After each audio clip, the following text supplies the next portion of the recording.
మీ ఎలాంటి వ్యాపార ప్రకటనలకైనా వెంటనే మా ఛానల్ సంప్రదించండి. ప్రస్తుతం మనతో పాటు ప్రముఖ ఆధ్యాత్మికవేత్త దైవాజ్ఞ బ్రహ్మశ్రీ వీరాపురం సుబ్రహ్మణ్య స్వామి గారు మనతో ఉన్నారు. మీనరాశి వాళ్ళందరికీ కూడా 2026 ఎలా ఉండబోతుందో గురువు గారిని అడిగి తెలుసుకుందాం.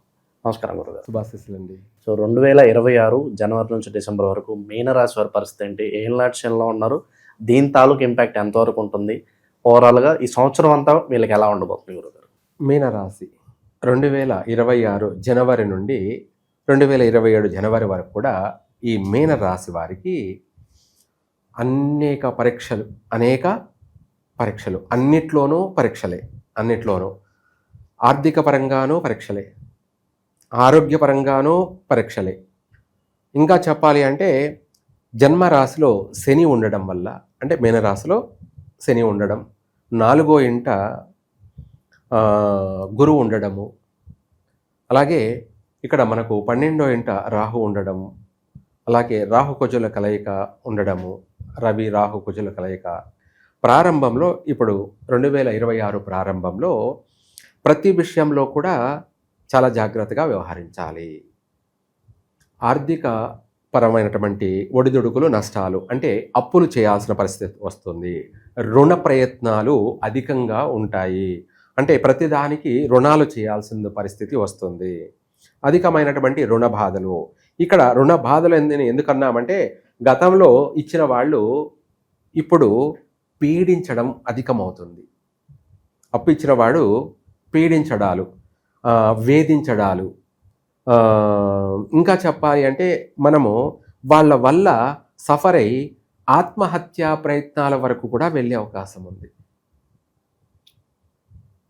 అంటే పడలేక, భరించలేక, తట్టుకోలేక ఆత్మహత్యా ప్రయత్నాలకు కూడా వెళ్ళే అంత, అంటే ఒకవేళ వెళ్ళకపోవచ్చు, కొంతమంది వెళ్ళచ్చు, అటువంటి డిప్రెషన్లకు కూడా వెళ్ళే అవకాశం ఉంది.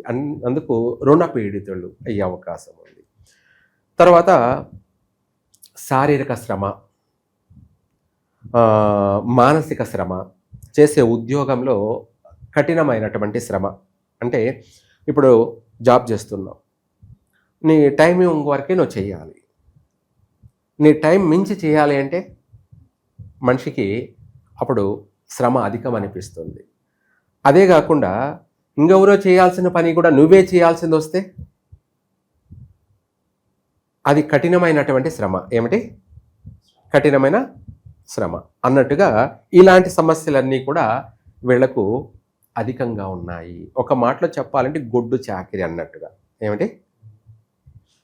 నువ్వు చేస్తుంది సాఫ్ట్వేర్ జాబే, కానీ దాంట్లో తీవ్రమైనటువంటి ఒత్తిడి, నీకు మించి చేయవలసిన పని, ఇలాంటివన్నీ కూడా ఓవర్ డ్యూటీ అని కూడా చెప్పుకోవచ్చు. ఇలాంటివన్నీ కూడా ఎక్కువగా ఉన్నాయి. రెండోది వచ్చేసి వేధింపులు, ఇటువంటి సమస్యలు కూడా అధికంగా ఉన్నాయి. కానీ ఆర్థిక పరంగా ఏదో ఒక రూపంలో మారుతుంది చేంజ్. అంటే ఏదో ఒక రూపంలో అంటే గురువు వచ్చేసి జూన్ తర్వాత పంచమ స్థానంలోకి వస్తున్నాడు, అంటే కర్కాటక రాశిలోకి. దానివల్ల ఆయన మారడం వల్ల అక్కడి నుంచి వీళ్లకు ఊపిరి పీల్చుకునే అవకాశం ఉంది. ఆర్థిక పరంగా నిలదొక్కునే అవకాశం ఉంది, ఆర్థిక పరంగా స్థిరపడే అవకాశం ఉంది. ఆర్థిక పరంగా వీళ్లకు మనశ్శాంతి, ప్రశాంతత, ఊరట, ఆనందము, సంతోషము, అభివృద్ధి, అనేకమైనటువంటి భోగాలు, యోగాలు కలిగే అవకాశం ఉంది. ఇప్పుడైతే ప్రారంభంలో మాత్రం క్లిష్ట పరిస్థితి అన్నట్టుగా ఉంటుంది. కష్ట పరిస్థితి, క్లిష్ట పరిస్థితి, శ్రమతో కూడుకున్నా కూడా మనకు అనుకున్న పని పూర్తి కాకపోవడం, నెరవేరకపోవడం, ఇలాంటివన్నీ కూడా దాన్ని ఫెయిల్ అంటారు. ఏమంటారు అన్నట్టుగా ఉందన్నమాట. అందుకే వీళ్ళ జీవితం పరీక్షా జీవితం. ఎందుకంటే జన్మరాశిలో శని సంచారము, 4వ ఇంట గురు సంచార ప్రభావము, 12వ ఇంట ఉన్నటువంటి గ్రహ ప్రభావాల వల్ల ప్రారంభం అంతా కూడా పరీక్షా జీవితం లాగానే ఉంటుంది. ఆ తర్వాత మారుతుంది. అంటే కష్టపడ్డాడు, అది జీవితాంతం కష్టమా అంటే వాడు తట్టుకోలేడు కదా. అందుకనేసి ఆ గురువు పంచమ స్థానంలోకి రావడం వల్ల మళ్ళీ అనుకున్న పనులన్నీ కూడా నెరవేరే అవకాశం ఉంది. ఇప్పుడు ఈ సమయంలో మనం ఎవరిని అడిగినా కూడా, మనం ఏదన్నా ఆర్థిక సహాయంగా ఎవరిని పోయి అడిగినా కూడా లేదంటాడు. అదే పంచమ స్థానంలోకి వచ్చిన తర్వాత మనం ఎవరిని పోయి అడుగు లేదనకుండా ఇస్తాడు. ఆ దానితో మనము తెలివిగా వ్యవహారం నడపడం, దాన్ని కాస్త అభివృద్ధి మార్గంలోకి మనము ప్రయత్నం చేయడం, అది కాస్త సక్సెస్ కావడం, ఇట్లా మారిపోయే అవకాశాలు మళ్ళీ ఉన్నాయన్నమాట. ప్రస్తుతం ఇప్పుడైతే అందరితో కాస్త భేదాభిప్రాయాలు ప్రారంభంలో, మాట పట్టింపులు, కోపతాపాలు, ఇంట్లో కుటుంబ సభ్యులతో కూడా అన్నదమ్ములతో మధ్య ఆస్తి తగాదాలు కావచ్చు, భార్యాభర్తల మధ్య కూడా మనస్పర్ధలు, భేదాభిప్రాయాలు కలిగే అవకాశం ఉంది. తల్లిదండ్రులతోనూ కోపతాపాలు, మాట పట్టింపులు కూడా కలిగే అవకాశం ఉన్నాయి ఇప్పుడు ప్రస్తుతం. కాబట్టి ఇప్పుడు మౌనంగానే ఎదగమని అన్నట్టుగా ఎక్కడైనా సరే మనం వీలైనంత వరకు తగ్గిపోవడం, అణిగిమణిగిపోవడం మన కోసం, మన అభివృద్ధి కోసం అది ఉపయోగపడుతుంది. మన అభివృద్ధి కోసం ఉపయోగపడుతుంది. అనువు కాని చోట అధికులం అని రాకూడదు అన్నట్టుగా మనం అన్ని చోట్ల అధిక ప్రదర్శన చేయకూడదు అన్నమాట. ఎక్కడ తలొంచాలి, ఎక్కడ తలెత్తాలి. దీనికి ఒక ఎగ్జాంపుల్ ఉంది. గుడికి వెళ్ళేటప్పుడు సింహద్వారం తక్కువ ఉంటుంది గర్భగుడికి. ఎందుకు అంటే ఆటోమేటిక్గా మనము మన స్వామివారికి తల దించి వెళ్ళడం అంటే నమస్కరించే వెళ్తున్నాం అన్నమాట. ఇది మనకు ఎంతో ఆ దైవ ఆశీర్వాదం కలుగుతుంది. ఎందుకంటే మనం తల ఎప్పుడైతే వంచామో ఆయన ఆశీర్వదిస్తున్నాడు అనమాట ఆటోమేటిక్గా. అట్లాగే మనం అందరినీ కలిసినప్పుడు నమస్కారం చేయడమో, లేకపోతే తల దించడమో, తల వంచడమో ఏమవుతుంది అంటే అవతల వాళ్ళకి అర్థమైపోతుంది. ఎదుటి వాళ్ళకి అవతల వాడు దుర్మార్గుడే, చెడ్డవాడైనా కూడా వాడిని రాకపోక వాడిని నడవడికలన్నీ లెక్కలు కడుతూ ఉంటాడనమాట. అందువల్ల తన యొక్క తల వంచడం వల్ల ఎదుటివాడు ప్రసన్నుడవుతాడు. అదే వాడికి కలిసేటప్పుడు మనము తల ఎత్తుకొని ఇంచుకొని పోయామనుకో అవతల వాడికి అర్థమైపోతుంది. వాడి కొవ్వు, వాడి అహంకారం, వాడి గర్వం అన్నిటినీ వాడు వెంటనే పసిగట్టేసి ఇవ్వాల్సిన ఉద్యోగాన్ని కూడా క్యాన్సిల్ చేస్తాడు. లేదు మనం ఆర్థికంగా సహాయం కోసం వెళ్ళామనుకోండి, లేదని చెప్తాడు. ఇట్లా అనేక విషయాలలో కూడా ప్రస్తుతం ఆటంకాలు, అవరోధాలు అనువనువున పొంచి ఉన్నాయి. కాబట్టి ఈ రాశి వాళ్ళు వీలైనంత వరకు కూడా కాలం కలిసి రాలేదు కాబట్టి మౌనంగానో లేదా అందరికీ తల వంచిపోవడం తప్పేమీ లేదు. బ్రతక నేర్చిన వాడు తప్పకుండా ఇలాంటి పనులు చేస్తాడు. దాని టైం వచ్చినప్పుడు అప్పుడు తన ఏంటో నిరూపించుకుంటాడు. అది ఉత్తమమైన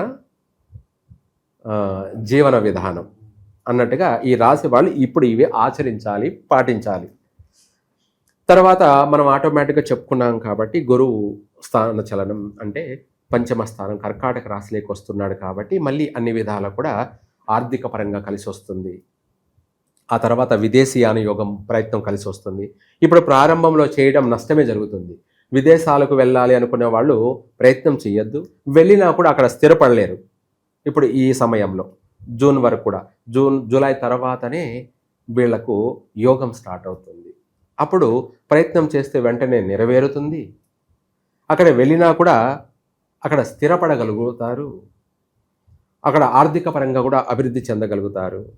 అక్కడైనా సరే, ఇక్కడైనా సరే, స్వస్థానంలో అయినా, స్వదేశంలో అయినా, ప్రదేశాల్లోనైనా కూడా ఆర్థిక పరంగా ఆ తర్వాతనే వీళ్ళు నిలదొక్కుంటారు. సమయానుకూలంగా చేతికి అందుతూ ఉంటాయి. అనుకున్న పనిని కంటిన్యూ నడిపించగలుగుతారు.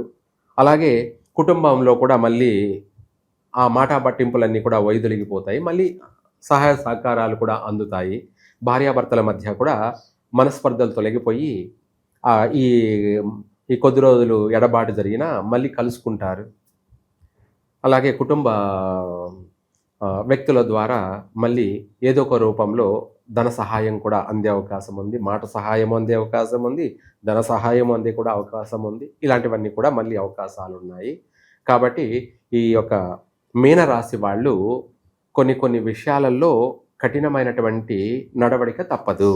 ఆర్థిక పరంగా కూడా దుబారా ఖర్చులు, అధికమైన అనవసరమైనటువంటి ఖర్చులు ఇలాంటివన్నీ కూడా కొంచెం మానుకోవాలి. కొన్ని విందులు వినోదాలకు వేచించాల్సిన ఖర్చు వాటి చేయకపోవడం కూడా మంచిదే. ఎందుకంటే ధన వృధా చేయడం కన్నా కూడా కొంత అవసరాన్ని నిమిత్తం మనము ఖర్చు చేసుకోవడం ఇవి అనేది ఆచరించాలి. మనం ఇది చేయలేదు అది చేయలేదు అని బాధపడాల్సిన అవసరం లేదు. ఆటోమేటిక్గా అవి మళ్ళీ జరుగుతాయి. ఎప్పుడు ఒకలాగా జీవితం ఉండదన్నమాట. ఎప్పుడు ఒకేలాగా ఉండదు. పగలు అనేది ఉంది, పగలైపోగానే రాత్రి అనేది కూడా, చీకటి అనేది కూడా ఉంది. అట్లాగే ఈ ప్రారంభంలో మీనరాశి వారికి చీకటి జీవితం, అదే శని యొక్క ప్రభావం వల్ల చీకటి జీవితం. మళ్ళీ తెల్లారుతుంది అంటే జూన్ జూలై తర్వాత వీళ్ళ జీవితం వెలుగు ఎలాగో అలాగే వీళ్ళ జీవితానికి అనుకున్న పని ప్రతిదీ కూడా నెరవేరుతుంది. అందరూ సహకరిస్తారు. ఉద్యోగాలలో కూడా ఆ తర్వాత ఉద్యోగాల అవకాశాలు కూడా వస్తాయి. కొత్త నూతన వ్యాపారాలు ప్రారంభం చేస్తారు. మంచి మంచి ఉన్నత ఉద్యోగాల్లో కూడా మళ్ళీ ప్రవేశిస్తారు, స్థిరపడతారు. ఆ చేసే ఉద్యోగాల్లో కూడా వీళ్ళకు గుర్తింపు లభిస్తుంది. చక్కగా వ్యాపార లావాదేవీలు, బ్యాంకు ట్రాన్సాక్షన్లు కావచ్చు, అలాగే వ్యవసాయ రంగంలో కావచ్చు, బాగా కలిసి వస్తుంది. ఈ వ్యవసాయ రంగంలో ఉన్న వాళ్ళకి ఆర్థిక పరంగా ఏదో ఒక రూపంలో బాగా మంచి లాభాల బాటలో కొనసాగుతారు. ఇలాంటివన్నీ కూడా చక్కగా కలిసి వస్తుంది మీనరాశి వారికి. ప్రజెంట్లీ ప్రారంభంలో మాత్రం దైవమే దిక్కు. ఏమిటి? దేవుడే దిక్కు. కాబట్టి ఇప్పుడు ఈ ప్రారంభ సమయంలో మీనరాశి వాళ్ళు కూడా జన్మరాశిలో శని ప్రభావం వల్ల ప్రమాదాలు, ప్రాణహాని, మానహాని, ఏమిటి ప్రాణహాని, మానహాని అనేది ఇటువంటి అనేక సమస్యలు ఉన్నాయి. కాబట్టి వాటిని చూసి భయపడాల్సిన అవసరం లేదు. అది దైవ దర్శనం వల్ల ఆ సమస్య నుంచి మనం బయటపడుతూ ఉంటాం. అందుకనేసి ఇప్పుడు ప్రస్తుతం జూలై వరకు కూడా వీళ్ళు ప్రతిరోజు ప్రతినిత్యం కూడా దేవుణ్ణి దర్శనం చేసుకోండి, గంట వాయించండి. అంటే ఆయనకు మనం మెసేజ్ పంపిస్తున్న భగవంతుడికి గంట ద్వారా, గంటం అనే శబ్దం ద్వారా ఆయనకు మన కోరిక అనే మెసేజ్ని పంపిస్తున్నాము. అలాగే తీర్థప్రసాద హారతి తీసుకోండి. అక్కడ ఒక 5 నిమిషాలు గుడిలో ప్రశాంతంగా గడపండి. ఆ తర్వాత ఎవరు కార్యక్రమాలు వాళ్ళు వెళ్ళండి. దానివల్ల మనకు కాస్త ప్రతి సమస్య నుంచి బయటపడతాము.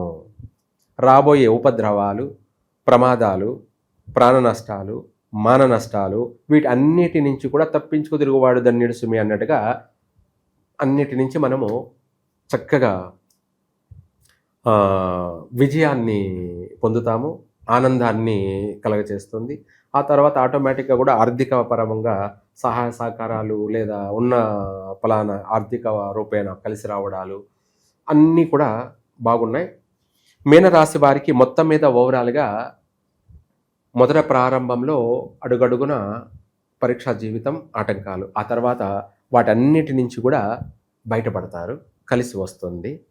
అలాగే ఇంకా కూడా మనం ఇందాక చెప్పుకున్నట్టుగా ఈ సమస్యల నుంచి బయటపడడానికి జపాలు, హోమాలు, మృత్యుంజయ హోమాలు, జపాలు, అభిషేకాలు ఇటువంటివైనా జరిపించడం వల్ల వాళ్ళ కుటుంబాలు, వాళ్ళ వ్యక్తిగత జీవితాలు బాగుపడతాయి. వీళ్ళు చేయడం వల్ల దేశమంతా, ప్రపంచమంతా కూడా రాబోయే ఉపద్రవాలు వీటి నుంచి కూడా చాలా వరకు బయటపడతాము. మీ పర్సనల్గా చేసుకోవడమే కాకుండా మీరు చేయడం వల్ల దేశానికి సంబంధించిన వ్యవహారాలలో కూడా రాబోయే ఉపద్రవాలు, పెద్ద పెద్ద భయంకరమైనటువంటి సమస్యలు అన్నీ కూడా సునాయాసంగా తొలగిపోతాయి. మీరు బాగుంటారు, దేశమంతా బాగుంటుంది, అందరూ బాగుంటారు. సర్వే జన సుఖినో భవంతు. అందరూ బాగుండాలి, అందులో మనం కూడా ఉండాలి. గురుగారు, ఓవరాల్గా మీనరాశి వారి పరిస్థితి 2026 ఎలా ఉండబోతున్న అద్భుతంగా వివరించారు. ధన్యవాదాలు గురుగారు.